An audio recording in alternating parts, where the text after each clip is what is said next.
The following recording is a part of Skift's Travels Path Forward series of online summits. To discover and register for future events, visit forum.skift.com.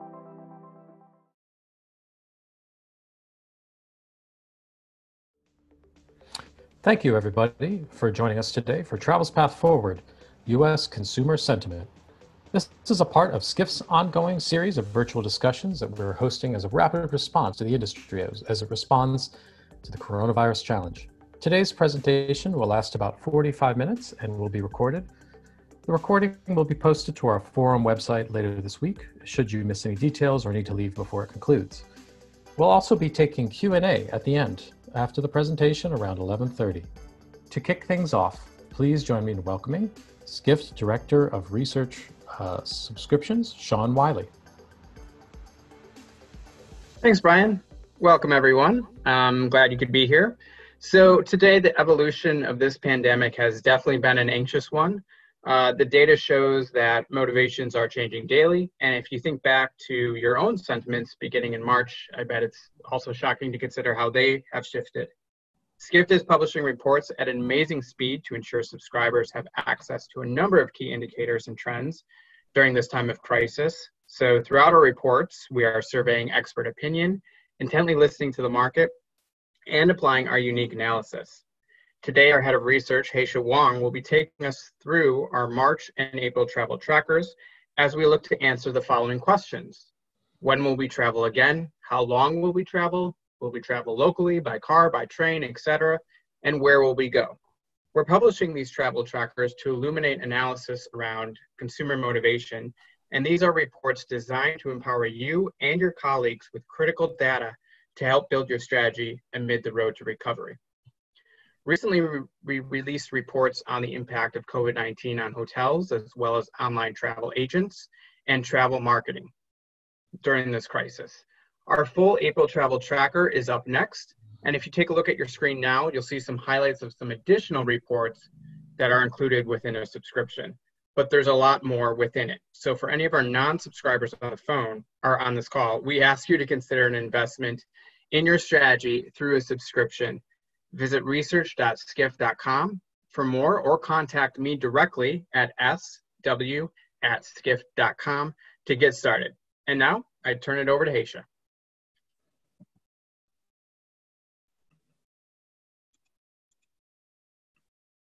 All right, sorry about that. Thank you, Sean, for the introduction, and welcome to our webinar. As Sean mentioned, we launched our monthly travel tracker series this year. When we're planning for this new product last year, our goal was really to keep track of the changing trends in travel, and as there were rising concerns about another global recession, capture early signs of a travel decline. And it turns out that the monthly travel tracker serves a very different purpose that we had imagined now.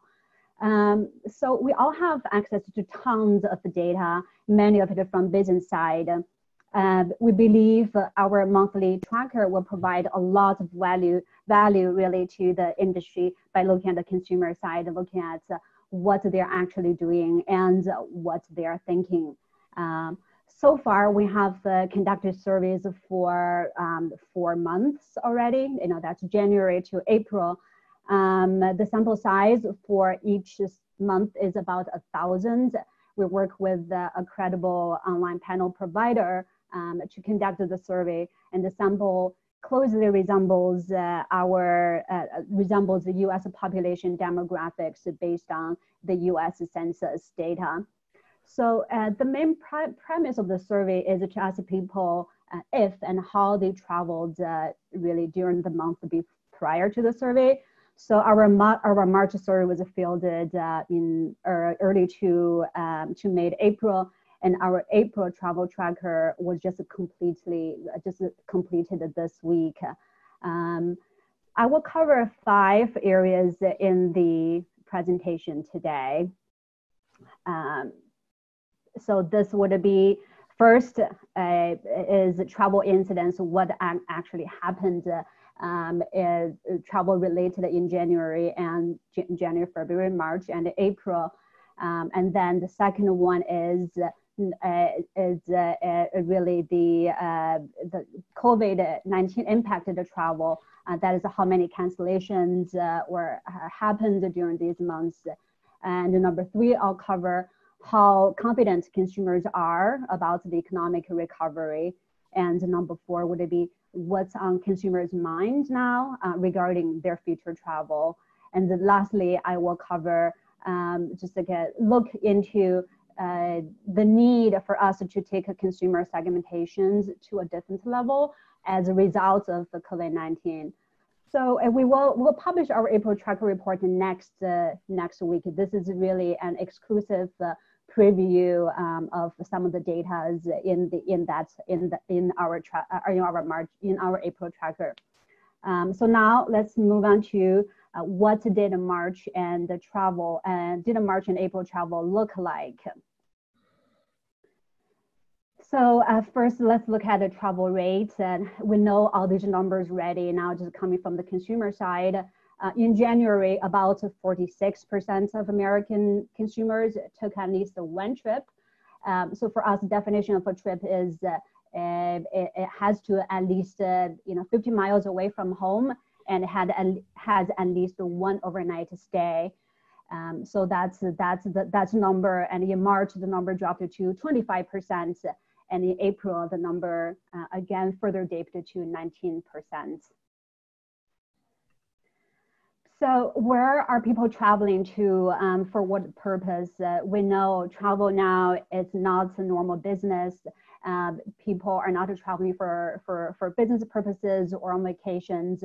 And for those who did travel, majority of them would travel to visit family and friends, or to actually stay closer to family and friends because of COVID-19. And because of that, so we see a big rise in small towns and countryside as travel destinations. And this will continue. We think it will continue for the next few months. In addition, we see 19% of those who traveled in April actually traveled to national parks. So this is also a sign that when destinations, when people start to travel again, it's really national parks and the small towns will be the first one to attract more tourists. So later we'll look at destination preferences post COVID-19. There are some confirmations from the future outlook also. So where are people staying? Again, because people are visiting their families, or they're staying with their families. We see like 41% in April travel. Travelers said that they actually stayed in private residence, and only 42%, again, small number out of 19%, 42% actually stayed in a hotel. That's a very, very small percentage. Now let's look at flights. So we don't have data for a few business travel related questions available for our April travel, and for personal travel, only 9% of April trips involved flying. So again, we all know the situation. This is like from that angle, we see how dire the situation is for the industry. Okay, that will close the first section. Now let's just take a very quick look at how COVID-19 directly impacted pre-booked travel in the last few months. There will be only 2 slides for this section. We basically want to capture how much pre-booked travel would have happened each month without COVID-19. So that's what triggered us to ask those questions. For instance, in our February survey, we asked, did you cancel any previously booked trips that you were supposed to take in February due to concerns about coronavirus? And so that's those for each line there. It's about each month how cancellation and rearrangement happened. So the numbers are still very high. And for upcoming trips also in that month, did you cancel any choose for upcoming travel, the numbers are also still very high. Just that from there, we know, it's like still less likely for people to travel in the next few months. So that's just a quick overview of cancellations in the last couple of months.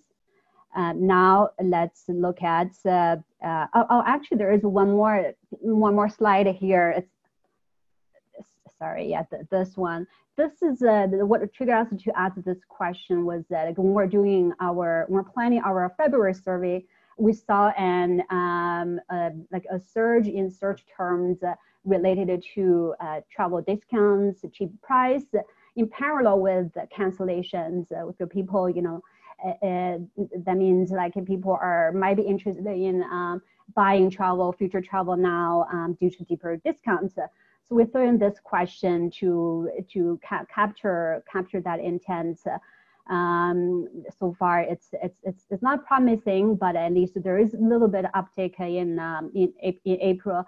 8.3% of respondents said that they actually booked a travel due to cheaper price that they would otherwise not consider. So we'll keep a closer eye on this number. That will be interesting to see as we're moving along. Now, next section is to look at consumer sentiment about the economy. So, are they concerned about the economy? Are they going to travel again? So the economic outlook is really directly linked to concerns and impacts of COVID-19, of course.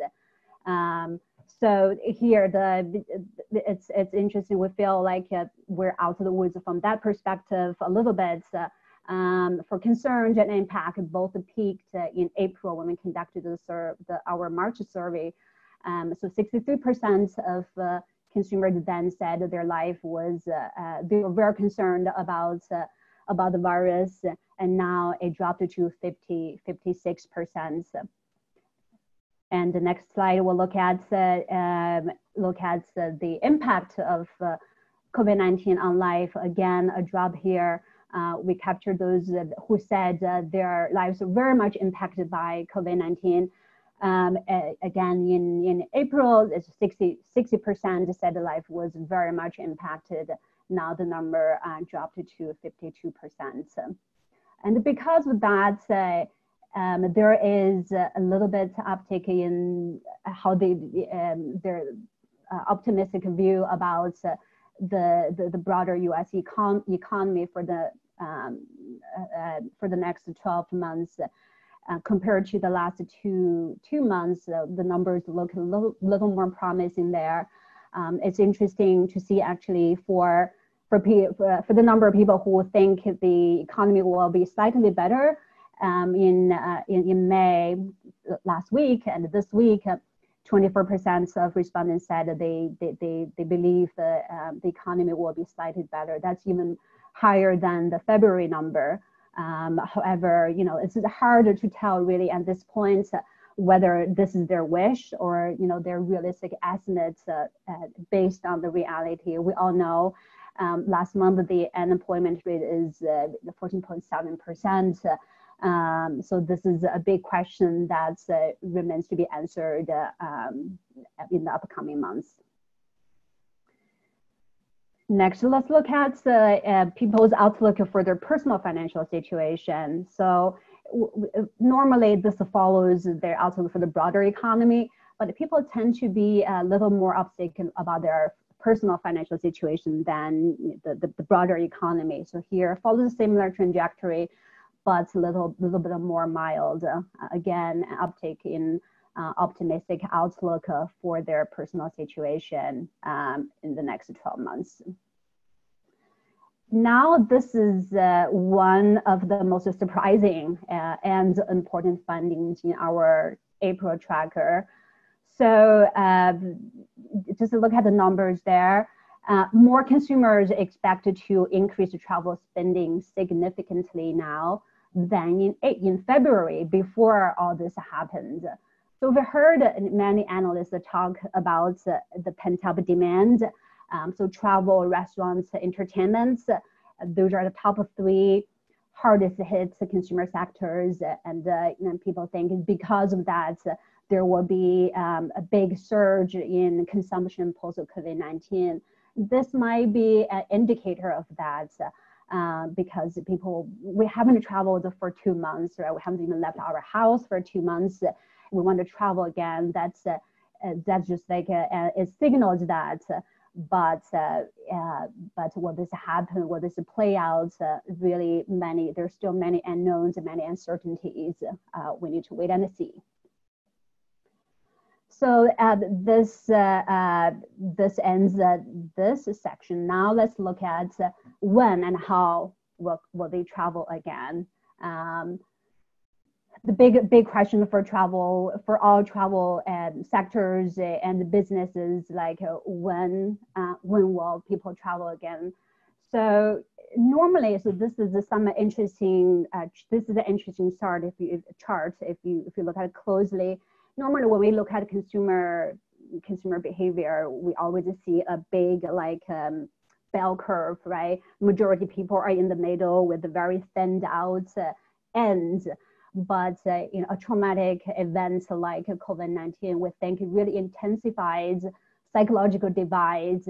So instead of bell curve we normally see, we see like a fat two ends. Right.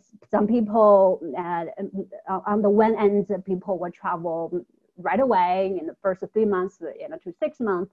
But on the other end, also a lot of people won't travel until 1 year after, and we see a thin middle. So this is again as how things play out psychologically. We still need to wait and see.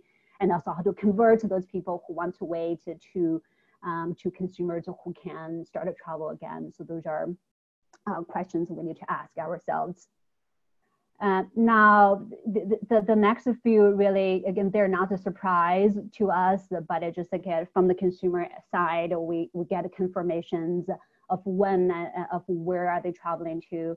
So here, 2/3 of Americans expect their resumed travel to begin with a road trip. Of course, specifically, we have 41% who said their first trip would be domestic and local, super local, within 100 miles away from home. And another 26% said they would travel a little far, 100 or more miles away from home, again by car. So we have seen some trends in China and others who already started to travel, people started to travel already. So this pretty much says about what people are actually doing. So we'll definitely see that trend play out in the next few months. Next important question is there's basically no cure yet, right? We don't have any treatments, we don't have any antibody to prevent COVID, this virus. And because that people want to travel, but people will most likely to opt for a travel journey beginning to end that they deem safer. So we see higher numbers now of people who expect to change their travel preferences post COVID-19. So it's a big change there for accommodation in May, which is completed again. 42% said that they are likely to change their their accommodation preference, and transportation 33% up from 30%, and same with destination selections. So now let's look at exactly what would they prefer. For accommodation, we see a more complex picture here. So we feel like what's for transportation, for destination, what deems safer is easy to say, but for accommodation, what deems safer is more subjective. Some people would think branded chain hotel, they have better, higher standards, they have better cleaning processes, so would prefer people to switch to branded chain hotels. And for others like me, it's like I want more self-control. I would want to stay in Airbnb, vacation rental. But then still for others, we think a boutique, independent boutique hotel, because you are exposed, you have fewer rooms, you have less exposure to people. that is more safer. So you can see it's kind of still all over the place there. That means this is like up to the players, to businesses, to really find out the best way to make sure every place you go, it is safe there. That's for that. Car travel, no surprise. So that's the safest transportation mode. So in April, 77% said to prefer to travel by car. Now it's up to 80%. So no argument there. And then for travel for destinations, so next let's look at popular destination where the saw signs in terms of where people actually traveled to in March and in April, those popular new rising popular destinations. And in terms of future outlook, it really plays the same. We have the small town and countryside. Now 42% said they would prefer after this ends, they'll prefer to travel to small towns, to countryside. National park is another destination that's going to see a lot more tourism visits. And the biggest loser, of course, is urban center. Nobody wants to come here, right? We're in New York, we know we're stuck, we can't leave, but nobody wants to come here. So this is, again, a few highlights of people's intention. It's in line with what we suspect, but from the consumer side, again, data just is a big validation point of that. Now let's look at some just consumer segmentation. So who will travel first and who are likely to change how they travel. So traditionally, we know we know demographics, right? It's age, it's income, it's marital status, it's having children in the household or not. Those all play very important roles in your decision-making process. What do you do? So these will still play important just roles in decisions. For instance, for age factor here, and we know it's as concerns about the virus and the impacts on their life because of virus, they all increase as age increases. Next, let's look at just in terms of how fast will they travel again. The same here, age plays a big factor here. Younger people will travel again faster than older ones. But there are some others that age is just not a big factor. We need to think about other ways. So let's look at the marital status. So just like how we're married or not, you're single or not, or having kids in the house or not, impact your decisions. And also there's this one about age is not a big factor. Yeah, it is. It's not linearly associated with the travel preference changes. So you would think if because older people they're more concerned, their lives are more impacted by the virus, they would be more likely to change travel preferences after this. But I know seniors 65 plus are the least likely to change their travel preferences post COVID-19, and for younger group, it's not linearly again associated with that.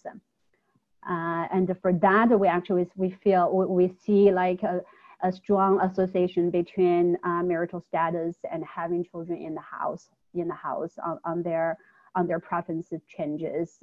The differences are pretty big. I can see from this, we're just using one example here by looking at how the percentage of each segment who expected to change accommodation preference.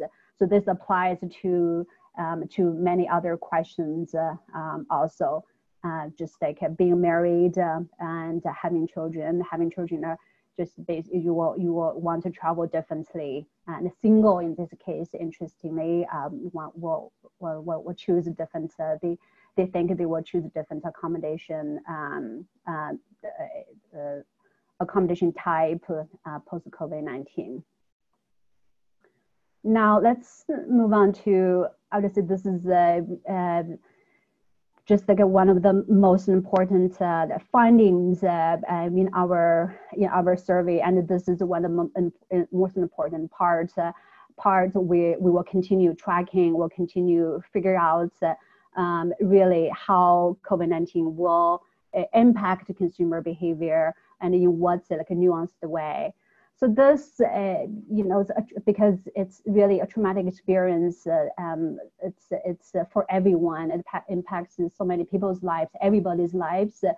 It's how you, whether it's actual impact of this or it's perceived impact, that in a way probably it matters, but a perceived impact also has a big impact on your life. So here we cross-tabbed people who said that their lives are very much impacted. As we know, by in May now it's 53%, so roughly half. For those who said that their lives are very much impacted, of those who are less impacted, you can see the number of people who said that they expect the travel preferences to change. It's pretty dramatic here. So for those who said that their lives are very much impacted, 42% said that they're likely to change their destination preferences after this ends. That's compared to only 21% who said their lives are not impacted or impacted less. Transportation, the same thing. 42% of those who said their lives are very much impacted said that they will likely change their transportation mode, and that compared to only 22% of the less impacted. Accommodation, also the same number here. Same difference here. The gap is huge. 51% said for those very much impacted, they said they will change accommodation selection, and then for less impacted, only 29%. So this just leads us to, it's more like a questions for us and this points that really then actual answers. So new consumer segmentation, we know like for traumatic experience at this scale, really there will be a big psychological divide in terms of how people perceive danger. So there's really a lot of psychological factors will play here.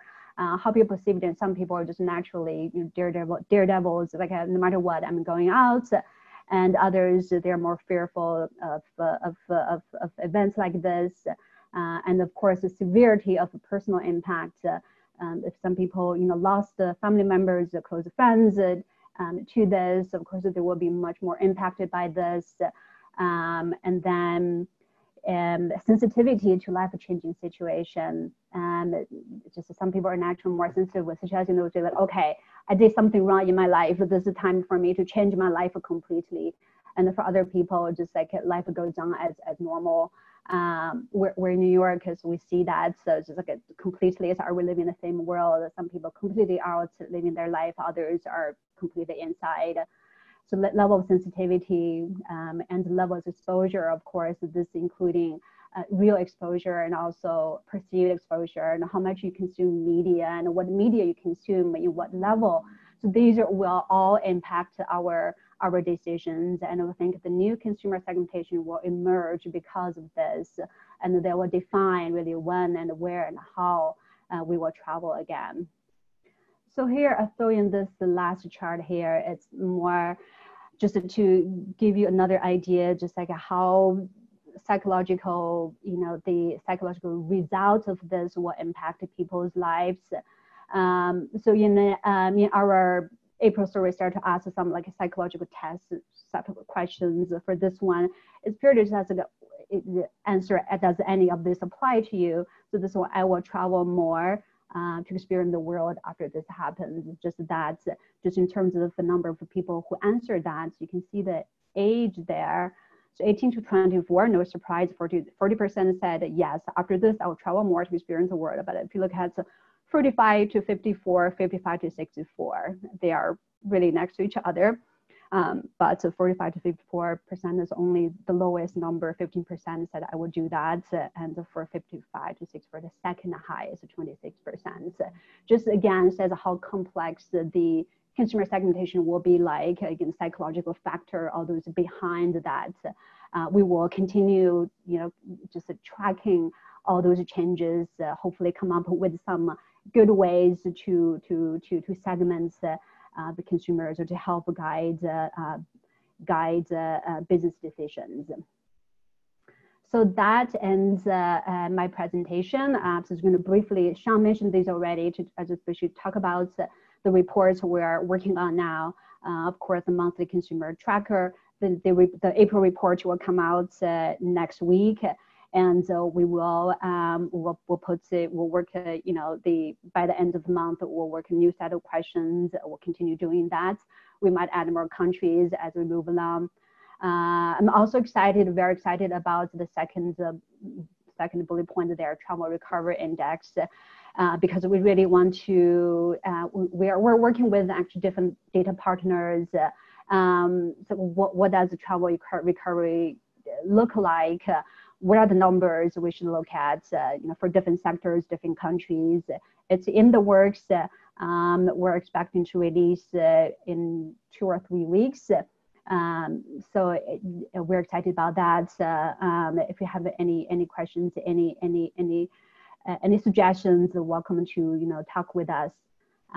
So that's and now let's end the last couple of dimensions, like travel tech and public companies. So those are also immediate release will come next. Now let's move on to Q&A. So we have Seth Borgo. Seth, you work for Thunder. Didn't know that. I've got news for you, Haysha. Yes. So our senior research analyst and Walter Gears, who are also on the call. We all cover different parts of travel. We all wrote different stories already about the impact. So questions to them, to me, about related to this survey or others, feel free to ask. Yeah, so I'm going to moderate some of these Q&A questions, and I see some of you already been very active submitting them. We've got some earlier over email, so I'm just going to start going through these. Mm-hmm. So I want to actually just start, Haysha, with you, because you know this data better than anyone. You're the one who's running these surveys. So I just maybe give us, as a sort of a recap, I want to know just putting it all together, what sections of travel do you think have the best prospects to recover the earliest? Any particular products or services that stood out to you? Any regions that stood out to you? Just, yeah. So this, I'm actually, again, I always go back to your personal experience versus your business experience, right? I'm stuck in a tiny apartment in Manhattan. My view of the world is so different, but thank goodness I listen to a lot of, we host a lot of webinars. We do our own surveys. So my outlook then is really beyond what my personal experience is.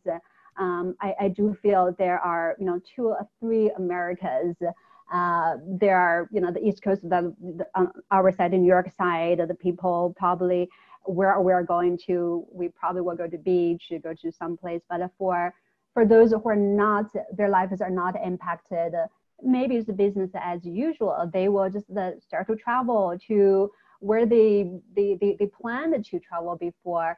So from that, but it's still based on the data there, I think it's Airbnb type, people are going to stay more in Airbnb in vacation hotels, have more control. So that sector will be probably among the first to recover. And the local, super local. And we also, super local because people can control, right? You drive.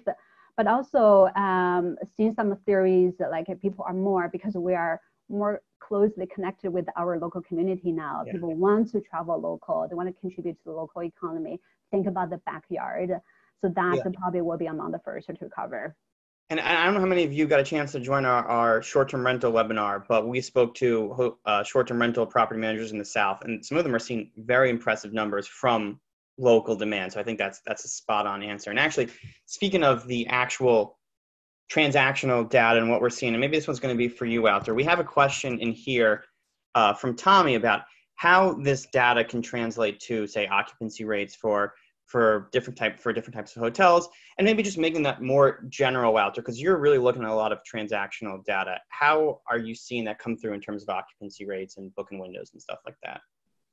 Yeah, I mean, Heisha mentioned we're working on the index, the recovery index. So we got some pretty interesting insights. So if we look at hotels specifically, I guess STR is the best source there, and we're actually starting to see in the US, we're starting to see a little bit of an uptick. So I just had a look because I indeed saw the question. Normally occupancy rates in US hotels are around 65%, or around that figure on average. They actually went down to about 20%, and they're up now to about 30%. So we're starting to see a slow recovery. If you look at it in money terms, probably it's around $75 to $85 per available room. It went down all the way to $16 and is up now to $23. So we're starting to see slow recovery. There's some road trip data, again, something that Heisha was mentioning as well, from arrival list, and again, we're seeing some slow recovery. Flight data is very interesting, actually. We received some flight data for our index, and here we're starting to, here's some really interesting insights. So in the US, the way down has been relatively slow, I guess, because there is a lot of domestic travel, and it's still going down in terms of seat capacity. So we're not at the end yet in the US. In China, actually, there was a short dip, but it's going up now, and actually we're almost at 70% of capacity of 2019 now. So China is recovering in that space quite well. There's actually a lot of really great points there I want to unpack, and it's going to tie into some other questions, because you said you're seeing, we have data from Arrivalist, which tracks drive data, and that's up. You said occupancies in the U.S. have stabilized, and I know that you said about 35%, and I know that like extended stay America is even higher than that, so longer length of stay. You said, I gave that anecdote, we have short-term rentals seen a little bit higher than that. You said flights have maybe not recovered, and you said China is maybe looking at an even sharper, more V-shaped recovery than the U.S. So I think those are great points. I think one question here, you mentioned room rate pricing, and we have one question of what are the discount levels that drive businesses now for the future. One of my favorite slides that I've been using a lot in my conversations is one that Heisha showed about, hey, we ask people, you're seeing all these great discounts. Are those discounts driving you to book? And very few people said it was. And there was a slight uptick in April, but still less than 1 in 10 people said that they were booking travel because they were seeing discounts. So I think to Matt's question about what discount levels are needed to drive business for the future, I would almost say there's kind of 2 stages to this recovery. There's a health recovery and an economic recovery. And right now we're still in the health stage. And while you're in the health crisis, I don't know if any discounts drive business. And in a way, it might almost kind of work against it. I don't know if I'm going to trust a $25 hotel room is going to be cleaned properly. And then once you get that confidence on the health side, then I think you see those more normal dynamics, sort of like what we saw play out in 2008 and 2009 of competing for price and power. But, also looking at 2008, 2009, once you lose price and power, it's really hard to get it back. Like occupancies can come back faster than price and power sometimes. So there's a weird mix there where you need to be careful. If you're going to discount and it's not going to drive demand and you're going to erode your pricing power, that's a tough place to be. I think, it's a very good point. And actually, to add to that, I think with the situation we're in now, we can probably expect to see occupancies increase, maybe decrease again, maybe increase again, maybe decrease. Who knows how the recovery will be? And it will mostly be on occupancy, especially when we talk about hotels. It will mostly be on occupancies where we start to see a lot of the fluctuations depending on the health situation. So to be resilient in your pricing is probably the best thing to be at this point. All right, we got some Q&As flooding, and I love to see it. I think a number of these questions have to do with looking outside the U.S. That's something I broadly wanted to ask you about. Walter, you briefly touched on China, so let's unpack that a little further. Maybe back to you, Heisha. Mm-hmm. Did you have any thoughts you want to share on the more global nature of the recovery? And I'm going to ask the same thing to you, Walter. Mm-hmm. I think that really that's depending on, you just mentioned the health side, right? I think that's a big uncertainty with no answer to that, borders, basically borders are going to be closed. Nobody's allowed to go to China now. Nobody's allowed to go to Asia now. So they're going to, I think for that, we will see, I think we're going to see a lot of coalitions, like countries who trust each other. We really need this economy, right?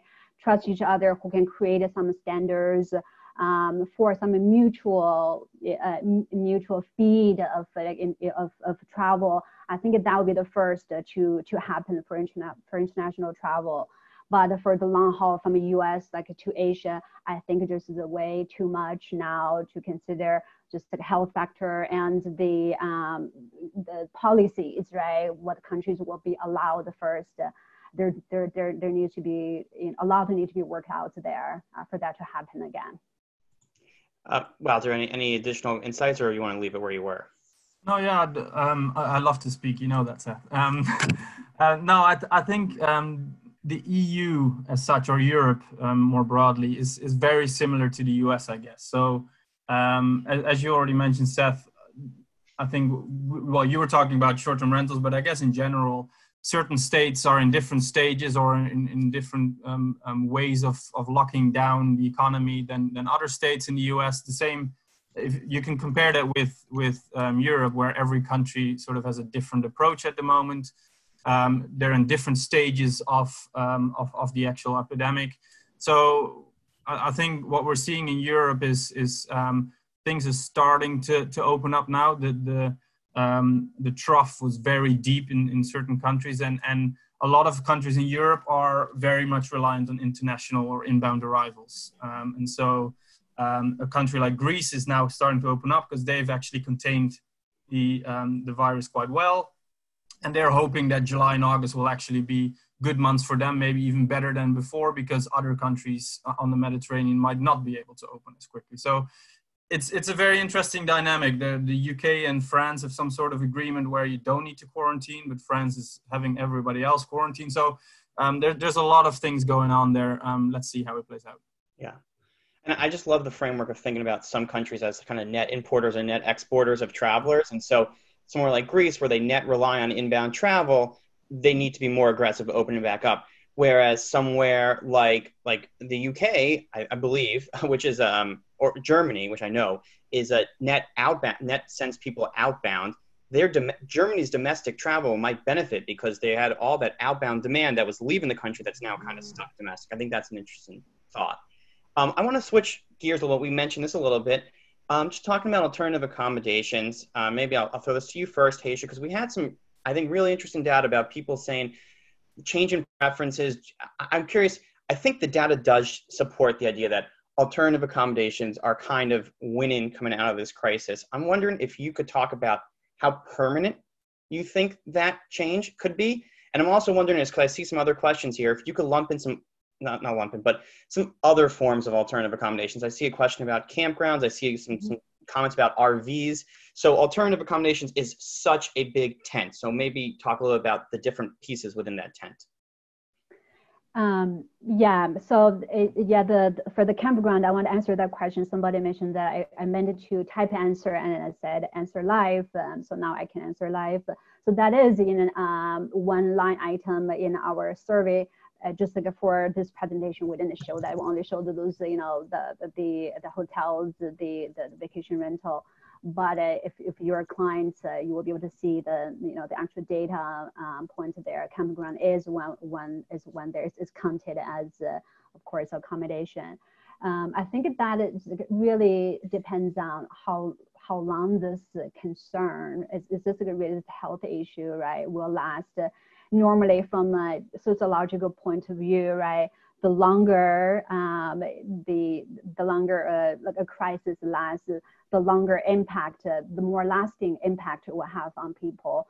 So once if it's just like a short, it's like 2 months, and the initial maybe adaptation, like a stage, people are fearful, but they will forget about it. It's fast also. But if it's long, then if it continues, especially without the cure there, and that becomes a habit. And then it really depends on how long this, if it becomes really long, and it's like next year comes back, we still don't have permanent cure, like those, then it becomes a habit. Then there will be really long-term benefit to it. So I would think that would be the main factor in terms of like how that would happen. But also people pick up, it's like, oh, first time I tried this, I actually like it, I think it's better. Then they will also stay. So there will be, some incremental, like in terms of the increase there. So definitely do see a short-term rental, that would be big uptake. Campgrounds, yes, but we know it's a a lot of people just don't like it. Maybe there will be like glamping. There will be another round of like, we know glamping, so we went to glamping before.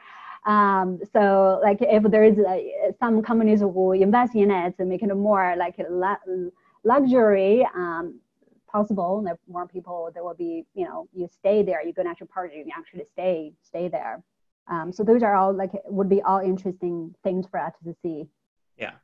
I think you're the point you're making, one of the points you were making about awareness being the first step of consumer adoption is so important. Like I think of, when you talk to short-term rental people, they say, well, our business has been around for decades.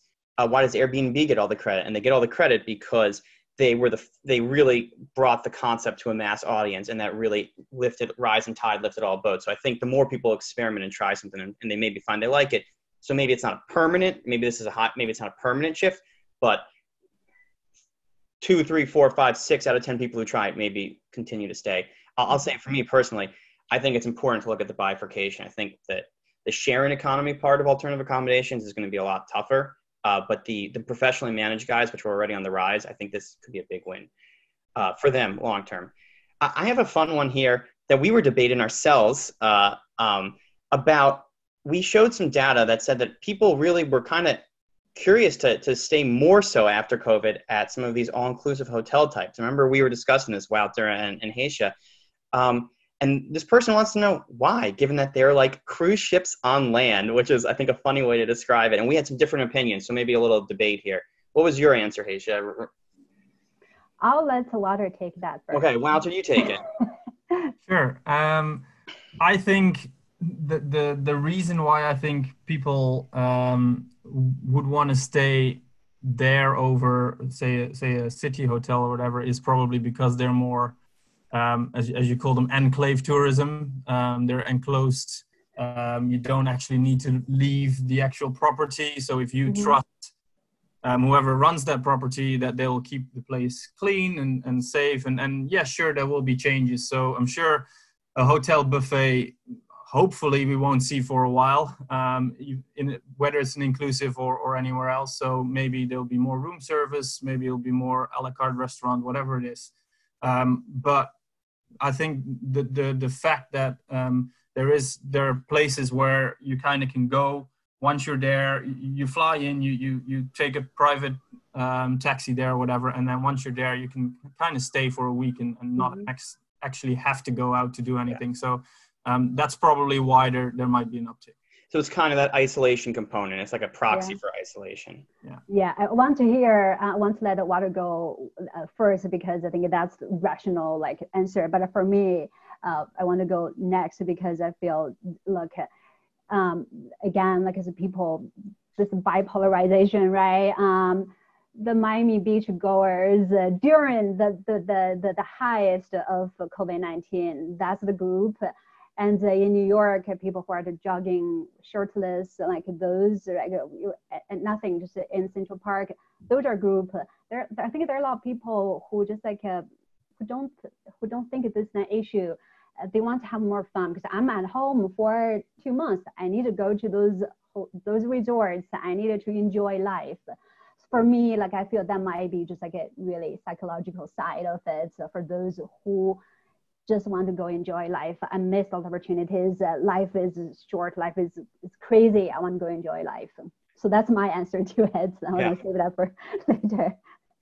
Okay, so we're firmly in overtime. I want to thank everyone for sticking with us. I really appreciate it. I'm kind of enjoying, I hope you guys are too, kind of taking some of these Q&A. We really, we're the research team here. We really enjoy getting to interact with you and our subscribers. So we want to keep that going as long as possible. Of course, you're coming up against time.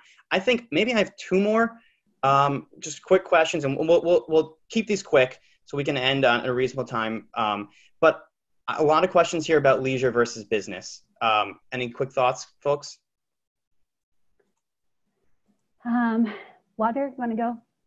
I think. I mean, there's this real divide, I guess, as well in the industry of some people believe that it's business that will come back first. Some believe it's leisure.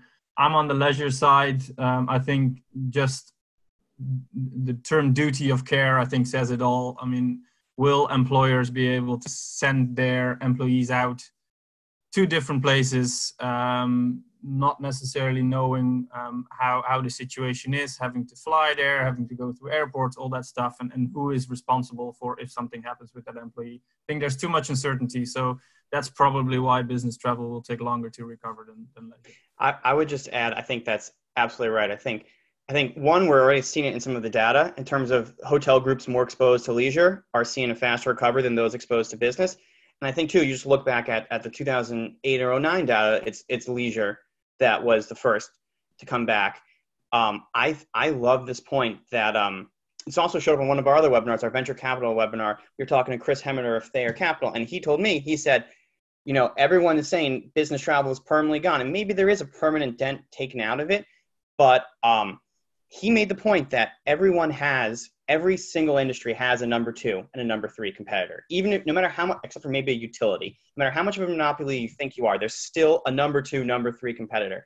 And so maybe for the next year or two, it's totally fine to say we're going to do all of our business and our sales over Zoom. But what happens when that scrappy number 2, number 3, number 4 competitor in your market starts sending out a salesperson to shake hands? And some of these businesses are big deals. I mean, think of, I come from a banking background. I think of investment banking. Who's going to sell a multi-billion-dollar company without meeting the person face to face? Or who's, this stuff are personal.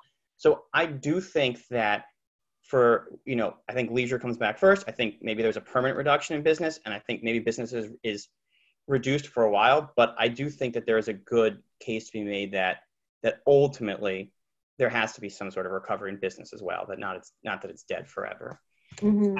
I also think that that we might need to define what business exactly means. I guess business is not always a flight and staying in an urban center, right? I mean, if you look at some of the interstate kind of hotels in the US, for example, they're actually doing quite well because they are hosting the construction industry and all these people that are actually still at work and keeping the country running. So in a way, we tend to think of business travel as a nice flight, first class flight and some luxury hotel, but it's obviously there's many segments there that in a way actually might be still running quite well. Okay, and this is going to be our last question before we wrap it up, and this is kind of just like a fun one and sort of just to catch all. I want to go around. What do you think are the three? This sort of, someone said, what are the 3 major consumer habit changes for the industry, for the hotel industry? But I'm going to go even bigger. Maybe just go around and we'll each do one. Share, what do you think are the biggest permanent changes to the travel industry that come out of COVID? Haysha, you want to start? Permanent change. Yeah. The biggest change. Like, what do you think we saw such shift every time there's a crisis? It's an opportunity. It's such a big change in point. You get years of change condensed into a couple of months. What do you think maybe is some of the most impactful changes? Consumer behavior, industry practices, business models. What do you think? From business side, I think, again, I like what you said, 2 sides. Business side, I think the digitization is going to be really on a fast track, right? Contactless, all that. You got to develop that. You now, like museums, hotels, everywhere you go, like China is doing that and is really leading it, the tech innovation, right, in the sector. Airports, so all those, I think that's going to stir up another round of innovation. From consumer side, honestly, I'm still thinking, because I'm a sociologist, so I like to think like short-term, long-term, and I need to go back to read more history. Like the past big pandemics, what happened after, what's a short-term. I tend to think, people tend to, people like to forget so they can live better life, right? What they change permanently, what they change permanently, unless there is a business guide. I always feel this is time for people to come out. It's like a guide consumers. This is what will help you. This is what you need, right? Then they will go with that. I think this is really the time for business to shine, to give them some guidance. So then they will move in a direction. Yeah. You kind of build the halo around your brand now, and then once behaviors start to normalize a little bit, that kind of follows through.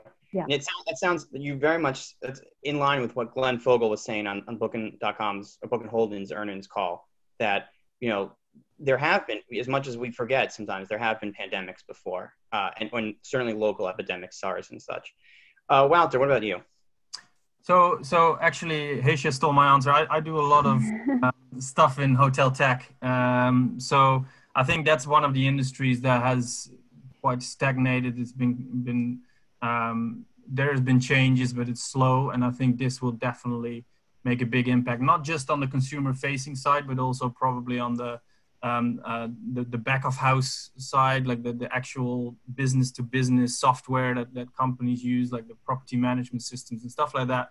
Hard to replace, but now that we're in a crisis, many hotels are actually closed. They have time to change their technology and really start looking at, okay, what do we want? What do we need? And are there any better opportunity or possibility or options on the market than what we have now?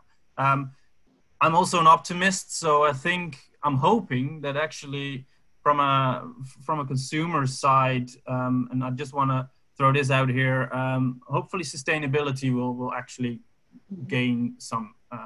I think people have realized how important travel is, but also maybe they've realized that we maybe sometimes overdo it a little bit. Maybe we need to take less trips, but longer trips, more with more deeper experiences. I know we've all been talking about it, but have we really been doing it? So maybe that will be a change that we'll start to see now. And I'll give my answer quickly. I do love the, you don't know what you've got till it's gone answer, in a way, of people really appreciating the travel app, but also appreciating the small businesses they have, and appreciating both for their own enjoyment, how much they really enjoyed going to that local corner restaurant, and also for the employment opportunities. I don't think people really realized how big a business and industry travel really was, how many jobs it really created until now. I would say my answer, I think, there were a couple of questions about this. We didn't touch on it much. It wasn't sort of this, but I'm curious to see in terms of digitization, but like online distribution. I think tours and activities operators and stuff like that can definitely move to digital, and everyone needs to. I think not just tours and activities, any business who do not have their own first-party digital way of communicating with their customers, I think will have one now and need to have one. I'll wrap up there on the question and answer. I just want to say personally, just, thank you so much for joining. We love interacting with you guys. We're real people, so we're the research team. So please, especially if you're a subscriber or want to become one, feel free to reach out to us, and we can continue this Q&A offline. I'm going to pass back to Sean for the conclusion here. Thanks, Seth. As Seth mentioned, we look forward to talking to you all more. My contact information is on the screen right there. You see my email, you see my phone number. I'm excited to engage with you. We're excited to engage with you. As Seth mentioned, this is an opportunity. So we look forward to hearing from you, and we're committed to continue to produce reports based on facts, data, and surveys at a tremendous pace. So again, please contact me if you see an advantage here for you, your colleagues, and your business. And we look forward to seeing you join us again in the future. Thank you, everyone, for joining us for today's Travel's Path Forward Online Summit. Once again, we'll be sharing this recording of the webinar later this week via forum.skift.com. You can view all of our continuing crisis coverage on the industry at skift.com. We're also hosting our Skift Forum Europe event as a virtual conference on June 30th. We hope that you can join us. Thank you, and we hope to have you join us again for another Travel's Path Forward Online Summit.